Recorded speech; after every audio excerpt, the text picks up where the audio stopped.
Welcome back. Welcome in. This is an emergency episode of Country Roads Confidential at earsports.com. I am Mike Casaza, feverish fingers, taking a break, welcoming in Chris Anderson, who, Chris, you said you were out of breath when you sat down on the mic. Yeah, I just came running back into my house, and maybe this is too soon, but so my wife's working from home because she's got some vacation days built up a lot lately. And I said, I need my office. I need my office. I got an emergency podcast. One of West Virginia's best players just left the team, and she says, it's like the third time you've used that excuse.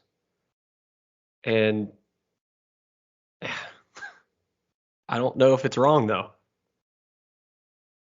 I mean, the best player so far, right? Yeah. Here's where we are. Akheem Mesidor is transferring. That is one of those things that we did not see or hear coming. Let me take you through my day here, Chris. Are you ready? Yeah, let's do it. Bright and early on this Thursday morning, I get up, morning routine, sit down.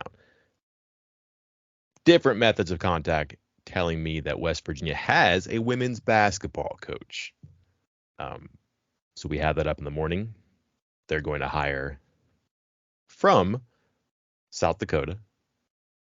Maybe not the most popular pick, but somebody who is going to be, I think, successful based on her past and her present. We'll see. But the pick is in now. The university follows up. They're going to hire Dawn Plitzwaite. Cool. I was hoping to talk to some people to confirm it before I got to football. Didn't have a chance until I was in the parking lot and pulled it off. Got the story. Sat down right before Shadon Brown and Tony Washington meet with reporters. That's their day in the schedule for spring football.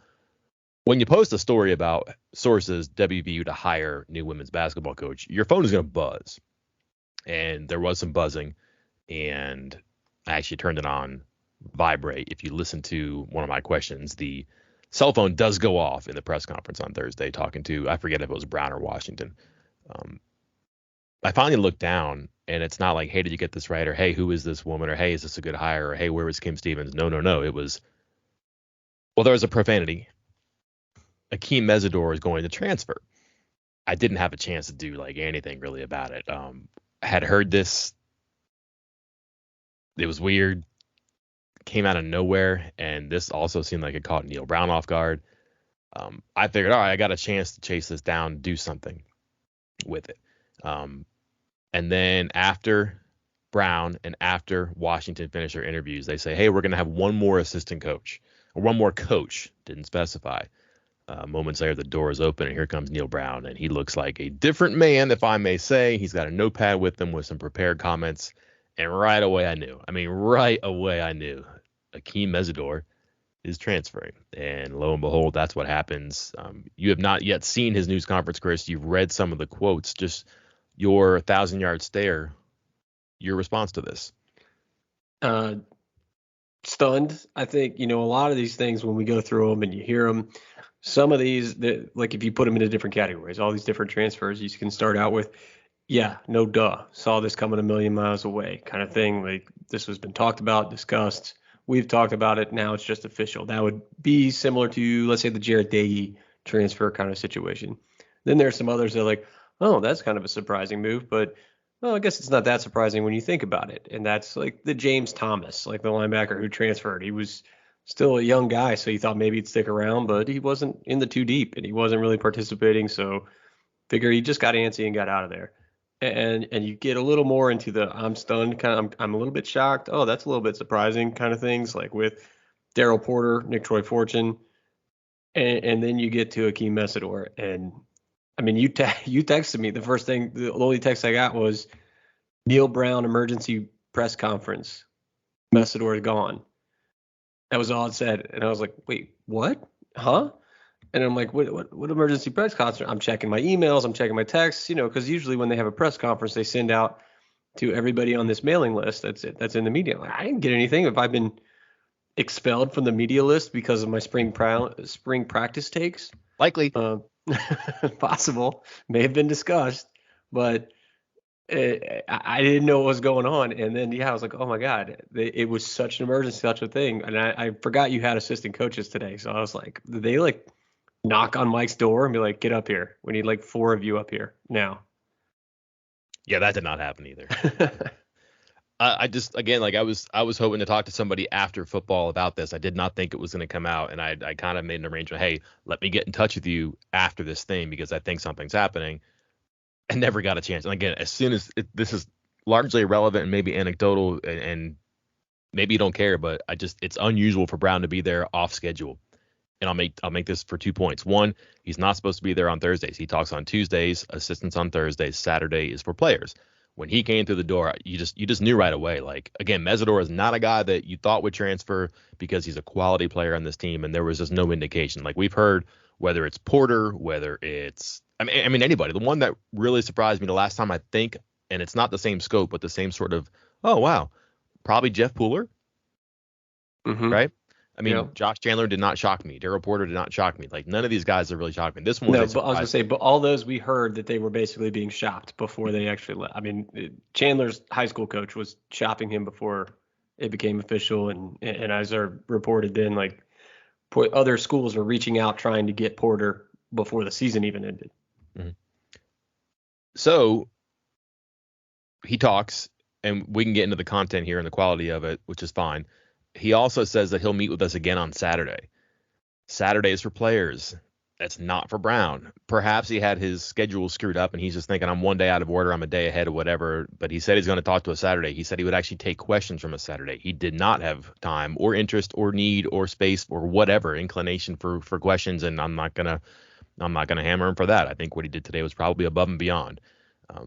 Remember, they don't acknowledge these things. They do not acknowledge them. And when someone leaves, there's usually a terse, brief comment about, we'll coach the guys here, or he made a decision and we move on. This was way different. I mean, not even a comparable deviation that I can remember. And he's going to be back on Saturday to actually take questions on it. And I have quite a few, and we can get into that as well. But let's begin here. Say what you will about the transfer portal, the practice, the philosophy, the Wild West of it. It's there, and it's hitting West Virginia extremely hard. And you may think a little, a lot of this has to do about Brown. And then on the same plane, you might think that some things you can do something about, some things you can't do anything about, and you take it all case by case. But you're going to come to this fork where you are with or against the regime. You lose an Akheem Mesidor, next in line at the tail end of a long and lengthening list of players who have left. You may bail. You may say, you know what, this is under 500 in 3 years. This is a terrible offseason. I'm not doing this anymore. I think it's time that I make up my mind and I put my feet in the wet cement. And I think you could do that today. At the same point, I think you could say what he did today, what he said today, what he did not have to do or say, and he nevertheless did. You may come around to his side and say, I don't know if I buy what he's saying. I like that he said it. Or maybe I liked that he said it and I really dig what he said. What he made it clear was that this was not a WVU thing. He said he does not agree with the decision. He thinks it's not in the best long-term interest for Mesidor. He clearly yet murkily said that there are things happening in college football and in the profession that should not be out there, but nevertheless are. That means tampering. And you just kind of feel like, man, this guy's wearing one right now and he didn't have to. And he's admitting like things are happening that I wish weren't happening. And there is not a darn thing I can do about it. So I feel like you're at a fork right now, and you're out because you'll never be in based on what's happening, or you're in because you have an understanding, perhaps brightened or underlined by what he said today. And again, the fact that he said something. So there's 2 things I want to touch on here that you just went over. The one about the list of players transferring and the amount of players transferring. I feel like if you were going on the why it's happening and who or what is to blame, like maybe early on you just kind of shake it off when it's a couple guys, a couple backups leaving. It's like, yeah, whatever. I mean, this happened before the transfer portal, before they opened things up for the 1 year free transfer and all that, or no having to sit out. And then it got to a point where maybe you were wondering about the coaching staff, asking a lot of questions. And now I think it's happened so much that it's almost reversed course. And like, for a lot of people, they might be looking at it and going, okay, I thought it was a Neil Brown problem. Now I'm realizing that this is just a college football problem. This is legitimately a college football problem, and this is just the way it is. And that ties into the second thing I wanted to touch on because almost immediately, and we are doing a lot of reading between the lines of what Neil Brown said here and trying to figure out what's going on. But even as I'm saying this, I'm getting another text message. Yeah, me too. Um, and because I've gotten obviously when you get a news of this magnitude, you cast a wide net to try to figure out what's going on. I reached out to a lot of people like, hey, what is this? What's going on? What have you heard? And multiple people indicated and couples flat out said that this had to deal with NIL and Mhm. money and deals and whatever, however else you want to do, you want to phrase it, what you're going to put this on. And you look at what Neil Brown says, and this is what it sounds like. It sounds like Neil Brown saying this is a short-sighted monetary decision by Mesidor that might screw up his long-term earning potential. Again, that's me taking what Neil Brown said and trying to translate it. So those are not his words, but I feel like it's a translation that makes sense with everything else I'm hearing. Because if you're Akheem Mesidor and you build up your resume at West Virginia the way you have, you stick around for one more strong year, you could go to the NFL and you could make a lot of money. But it sounds like he has the opportunity to make some more money next year than he would have at West Virginia.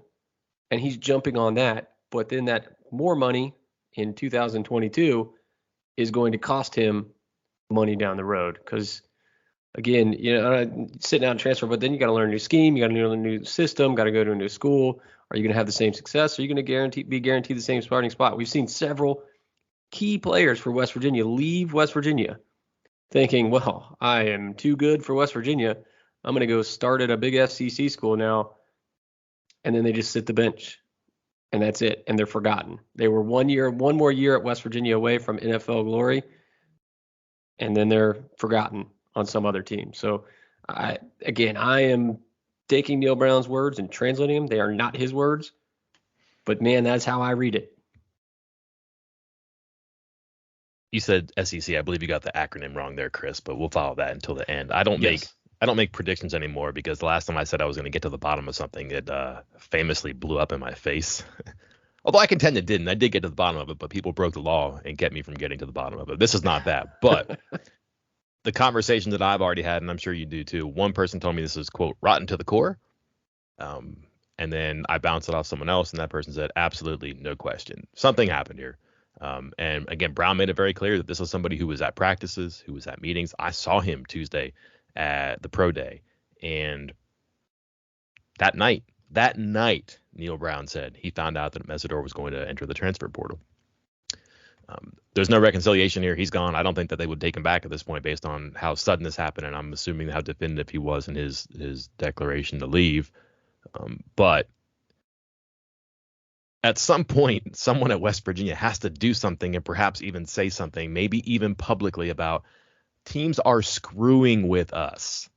This cannot happen. Like, there has to be a face case for the tampering thing. And I don't know if you sign up for that or if you want that, but man, if people keep coming at you and taking your players away for different reasons, that's really going to continue on until you do something about it. It's like getting punched in the face. Like, sooner or later, you just throw your hands up and say enough. Like, I wonder if they can do that or if they will do that or if anybody can or will or wants to do that. I don't know. But this is something that's happening. And again, you move outward, upward, onward, and you just kind of do it without any type of compassion, care, conscious about what you're leaving behind. And that's just the way this is going right now. And Brown pretty much highlighted that, saying that again, didn't agree with the decision. There are things happening that shouldn't be, and that he kind of scored this for his side too. He feels hurt for his teammates and his coaches that Mesidor decided to desert at an awkward process here. This is kind of the same old tale when it comes to processing or transferring, except this process is obviously exaggerated because of the quality of the player and how much he means to their defense. Which, let's get into this, Chris. Excellent freshman year. He played hurt last year, had better numbers largely in the first half of the season. We can discuss whether or not that had to do with him playing in the middle and wearing down a little bit.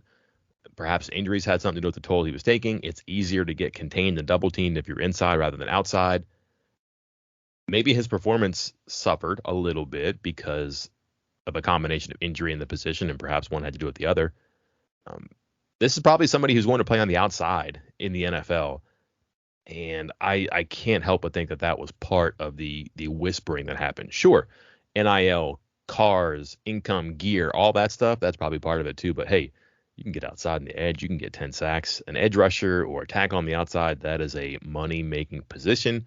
You're only going to make NIL for so long. Sooner or later, you got to bank income by your productivity on the field. In the NFL, you do that through college. I just wonder if he was shown a greener side of the grass somewhere else. I mean, obviously was. That's why he's leaving, I think. I mean, at least greener in his eyes. I think that's why he's leaving. But at some point, and because what on our board, obviously our message board is fired up right now in discussing that this is essentially the NFL, that you root for laundry. And I would contend that it's not even the NFL. NFL players sign contracts that last for 2, 3, 4, 5 years. And they often then follow that up with another contract. Well, maybe not often, but you know what I'm saying? Like they can end up staying 10, 12 years with one franchise. And you can grow to like that person. And if you follow along with the NFL, there are a select few. There are the Tom Brady's that will change a team. And the moment that they show up on the new team, that jersey is the number one bestseller. That he's getting the big contract. In college, I feel like the longer that a player stays at a school, and I'm not saying sitting there for 5 years, but the fans, they want to build a relationship. Like it's not a relationship like a traditional sense where you actually know the person, you speak with them regularly, anything like that. But they want to know the player, and I feel like building those kind of relationships with the players might actually increase their opportunities in the NIL, increase their income. And if you're just hopping from school to school, like let's say I just pick a random school, Mike, like Miami.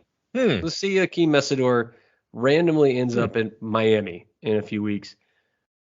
You ask a Miami fan right now, hey, what do you think of Akheem Mesidor?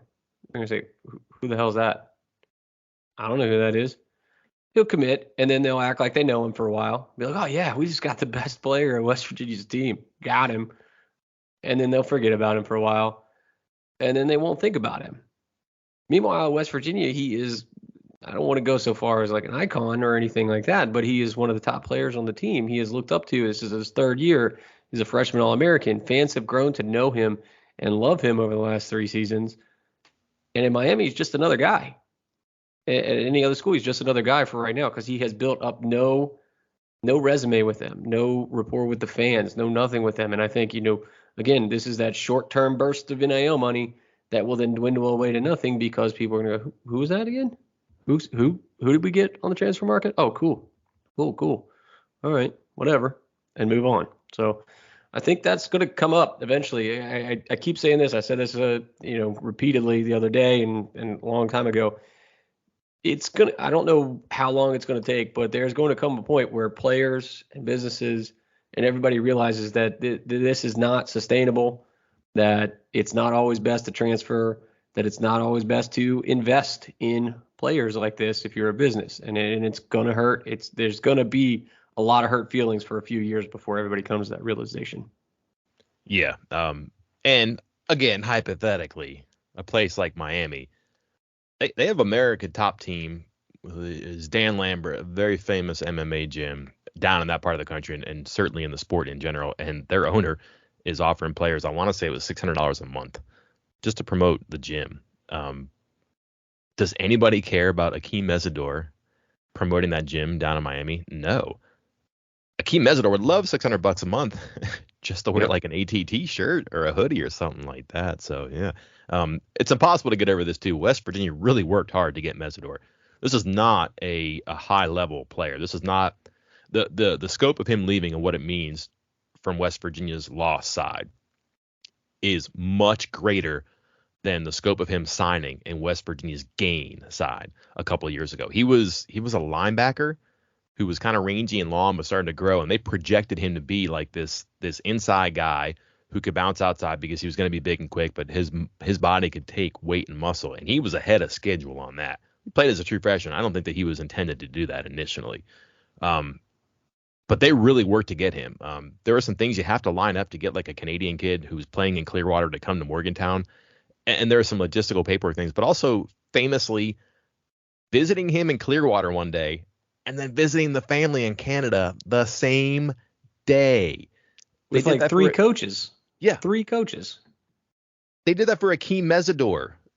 No offense to the Mesidors, but he was not then who and what he is now. They saw that, they wanted it, and they really went into what they wanted to do. And I could put this on our board. Like, he talked glowingly and even late on in the season about what the relationships with the staff meant to him and how he was going to be and remain grateful for the effort they put into him and the vision they had for him as a player who could develop into a pro prospect, which he was certainly on the way to doing. I think a lot of people pegged him to be out after this coming season. So that's why I think Neal Brown is stung, and I think that's why you saw him out there today talking.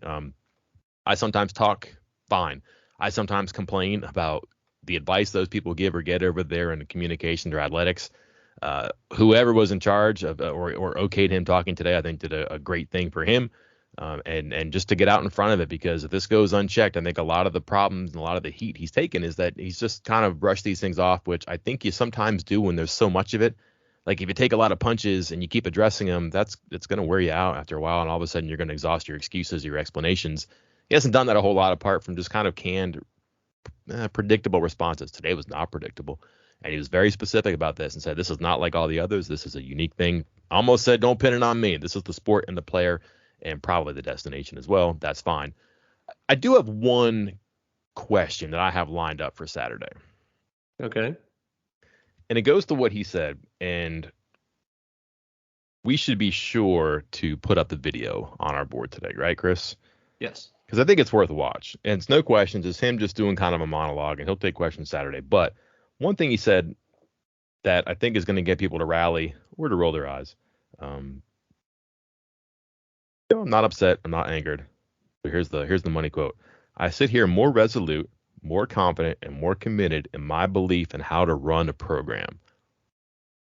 That sounds good. My question would be, Neal, to what extent is the way you run a program causing this issue? And I don't know the answer to that, but those words struck me because he certainly thought about that. He said he hadn't slept. When you don't sleep, you think a lot. And he's thinking over that. And I'm putting words into his mouth, perhaps, and I'll have a chance Saturday to pick him parts. But when he says that he's more committed to running a program the way he knows how to run it, I wonder if people who are leaving do not agree with that. Is there something about the way that he, and by extension they, run the program that he thinks contributes to players growing disenchanted or becoming poachable? I don't know about that, but I would have a hard time thinking he's not thinking about that and that it's not some sort of a factor. And that's tough, but I think it's a question that should be asked. I think it is too. I think it's going to be. I think that Saturday, assuming that he is going to be doing a press conference, that could be a big day, because I think this is a tough situation. I can't imagine how much it hurts. That was one of the first questions I was going to ask you, because as you noted, like this was an impromptu kind of press conference. There was no stream of it. Video is just about to come out. They should be sending it to us, I assume, here shortly. But so I haven't seen it, and I was curious because there is so much you can tell, not just from the words, but how it's said and how it's spoken, how they're sitting, how they're talking. And I was curious what kind of vibe, I guess, that Neal Brown was giving off during this entire thing. Was it anger? Was it disappointment? Was it confusion? And you can only tell so much. You can tell some from the words, and hopefully some from how he is and how he looks. So I think that was one question I was going to ask, and Saturday is going to be really important too. On the field, they don't have a nose now, like, or whatever they call a nose. Jordan Jefferson played well in a very defined, productive role last year. That's not a guy that you can stretch out based on what we've seen from him so far. Certainly not to Mesidor's playing time. I wonder if this almost certainly shuffles the the transfer portal pecking order now. Like, they got to get a body there. Fill me in, Chris. Who's playing the middle? Is it Dante? Is it Jefferson and plug it in? Do they just hope that I guess Russell will be an inside guy? I don't think Dudley's an inside guy, but unless they can make him that inside tackle, I don't know. I'm just beginning to look at this now, and it occurs to me that we did not have defensive linemen on our list of 6 when we had that podcast a couple of days ago. That was our possible 6. Like, if you have 5 done and you have 1 left, get the best available blank. We both said defensive linemen. You said because they're going to have a young group based on Stills and Austin leaving and probably Mesidor. They're all gone now next year. I said pass rusher. I'd like to amend that. They got to get a Mesidor replacement, I would think. How often was Vistaranen playing inside last year? A good bit, but Okay. He's hurt. He's out for the spring. Yep. Who knows? That's a tough one. And of all the positions outside of quarterback, I would argue that defensive line is probably the most feverish frenzy of fighting in the portal from schools, is to find that kind of interior defensive lineman, edge rushing defensive lineman. So, yeah, Mesidor has it both, and he's going to be a hot commodity, I'm sure, unless, of course, for instance, hypothetically, something's already been worked out, and maybe he won't be a hot commodity, but it's going to be hard for West Virginia at this point in the process to go out and find a game-ready, contributing defensive lineman for this fall. So I think if you ask me to predict what's going to happen, I'm going to say that more likely than not, West Virginia is going to be trotting out one of those players that's been, building in that depth this spring. Like, I'm not talking about inside or outside here, but just some of those guys that have some experience, but we're going to be relegated to backup duty again, like Jalen Thornton, Sean Martin, Hammond Russell, Edward Vistaranen. Jordan Jefferson, as you mentioned, is a little more unique or a little different play style than some of these other guys. So I think you're going to see one of those guys rather than a transfer, even though I do believe West Virginia will be beating the bushes on the transfer market. I mean, this is a team I could see playing even front with Mesidor and being able to be effective like that against certain teams teams gave him trouble last year in odd fronts, and they would go to even front as a response, and it did okay. And they even played even front against some teams based on prior experiences. I think Iowa State may have been one of them. Didn't do my prep on this one, Chris. That's how surprised I was by the news. But is that tool in their bag anymore? I don't know. Listen, this isn't done yet. I have a feeling more is going to come out because I think that they're going to be proactive about this. So they aren't already with the news conference. And if he's going to come back Saturday, he's going to take some questions, I'm sure. But I think this is someone who, is hurt and sad. That's what he's saying. I think part of it is he's really worried about what he thinks is something that's very different from everything before it being lumped in with it. Now, what do you do about that? That's when you begin to distinguish this from other ones. And that's why I think we're not done with this one yet. I wouldn't be surprised if details come out and we start to get some color for this story that we do not have for other ones. This is not a shrug your shoulders and say, it happens, we'll be okay, we got a plan. This doesn't happen. They might not be okay. And we'll see what their plan is. Agreed with you wholeheartedly. Who knows? We're going to put this pod up right away. We may be doing a second emergency pod within the next 24 to 48 hours to talk about it. Who knows? Do you know something I don't? Probably. Rarely. Oh, how about that? We came from different ends there, huh? Uh-huh. Well, until then, stay tuned. Check out the website. There's a lot going on the website today. Like, I'm looking at it right now. We have recruits visiting, new women's basketball coach, Lance Dixon speaking to reporters. We have a podcast earlier today. We have the emergency podcast now. Listen, if you want to get in on the monthly deals, April 1st, that begins a new month, and there's a lot happening. That'll take you through spring football, much of the basketball offseason. The signing day starts in the middle of the month. Signing period starts in the middle of the month. Going to have some action on that one, I think, sooner than later. Yep. It's a good time. Maybe not for football right now, but if you're a fan of discussion, debate, I think we've got something for just about everybody right now. Sounds good to me. Until then, I'm Mike Casazza. And I'm Chris Anderson. We'll talk to you next time.